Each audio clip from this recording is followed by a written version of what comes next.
I'm going to throw one of my aunties under the bus because we was having a conversation yesterday about marriage and what is marriage.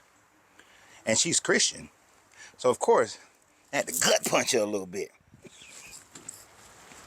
So according to one of my aunties, marriage is only when you have a government piece of paper that says that you are married. So that would mean that no one prior to the United States and any other country started having marriage licenses. None of those people prior were married. Now I know what some of you are going to say.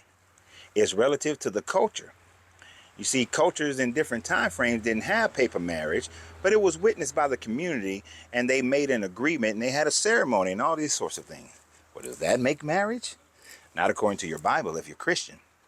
And this is the conversation that I have with my aunt quite often concerning this. You see, what is biblical marriage is the question that I pose to her. And she always says biblical marriage is between a man and a woman when they come under covenant together. That's why is when a man leaves his mother and father, he cleaves to his wife. That is marriage. Or when a man finds a good woman, he finds a good thing. And that is marriage. And I always question that because it's really more of a state of contract than it is a state of marriage. Where is the love? Because when you actually look at the Bible, is that marriage? Or does marriage begin when two people decide that they're going to come into an agreement with each other and then they have sex? Because in every situation, marriage happens when the sex happens.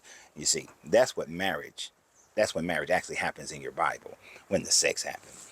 But then I always ask the question, I said, well, Adam had Eve, yes. Some believe he had Lilith beforehand. Some even believe that he had Lilith and Eve at the same time. And this wouldn't be far-fetched because as Cain's lineage started to grow, and I know you're going to say Cain is the one who is the murderer, so you can't use Cain, but I'm going to get back to you in a minute. But one of Cain's descendants, I believe, Tubal Cain or Lamech, one of them, well, he had two wives.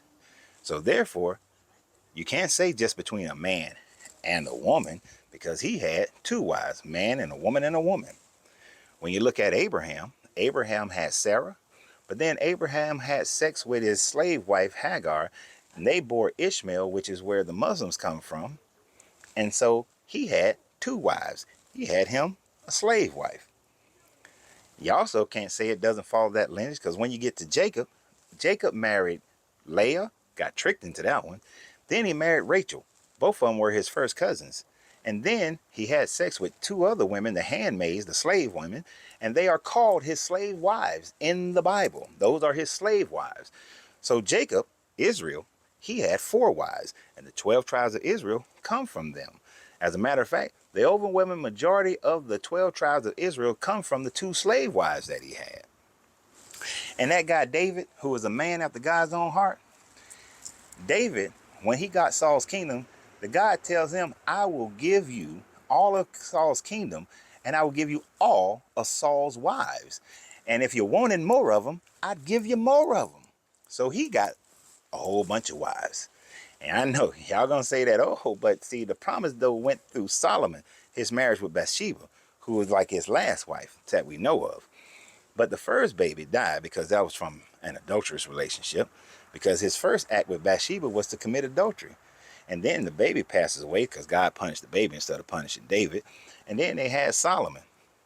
And then this thing continues through Solomon. But even that guy Solomon had about 300 wives and about 700 concubines. So when you talk about what's biblical marriage, you can't claim that it's between a man and a woman because most of your biblical characters, their marriages were ordained by your God and they married multiple women. And of course, this is very male-centric. To hell with a woman marrying multiple men. Can't have that.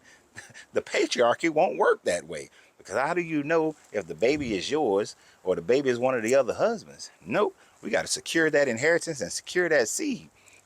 Can't call that. What about rape wives?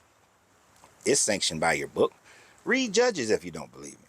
According to your book in Judges, after the 12 tribes went and decimated one tribe, the tribe of Dan, I believe, they went out and they conquered a whole nother tribe. Now, I may be getting the tribe names wrong. They conquered a whole nother tribe.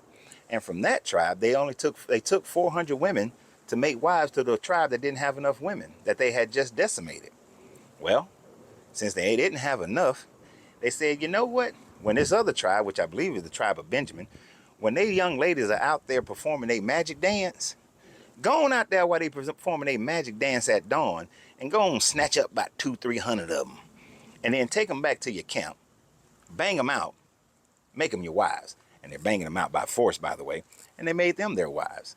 So slave and captive rape wives are good, because your Bible also says, hey, go kill all the men, kill all the old men, kill all the women who's known a man. But the young ladies who have not known a man, take them as your wives. What would you call that? It's called slave rape wives, POW wives, whatever you want to call it. But it's all been sanctioned by your God. So therefore, what is biblical marriage? Biblical marriage can be a whole bunch of things. A whole bunch of things. You know, I had that Christian on my page, on my live, who said that according to Leviticus, if a young man, according to Deuteronomy, and Leviticus, if a man finds a woman who is not betrothed to any man, he can lay hands on her, which is an aggressive thing, which is rape. He can lay hands on her, but older versions say rape. And then all he has to do is pay the father 50 pieces of silver, and now that young lady has to marry her aggressor. And he cannot divorce her, and must always, and hear this part, must, even if he marries another woman, he cannot stop performing his husbandly duties to the first one that he raped and forced into marriage. And he always has to produce for her, and he can never divorce her. So he can have multiple wives even after he initiated this essaying of a young lady. So what is biblical marriage? A whole bunch of bullshit. That's what it is. Things that are written by men in order to control women, and things that are written by men in order to control society. That's what biblical marriage is. Now, what is real marriage? Real marriage is when 1, 2, 3, I don't care how many people, I don't care what their genders are, when they come together and they form a commitment to one another, you don't have to have any paperwork. You don't have to have a pastor or a priest or an imam or a shaman or anybody. You don't have to have a judge. You don't have to have a ship's captain. But when they come together and say that they want to live in covenant with each other based on love and commitment and support, that is marriage. That's all marriage is. It's the commitment. And marriage is broken when the commitment is broken. So marriage is the commitment. It's the mental and emotional agreement that people make towards one another. That is marriage. Nothing else. Because our government could die away in the next 200 years. And what if they don't do marriage certificates? Auntie, then you can't claim the marriage certificate after that. So y'all have a great day.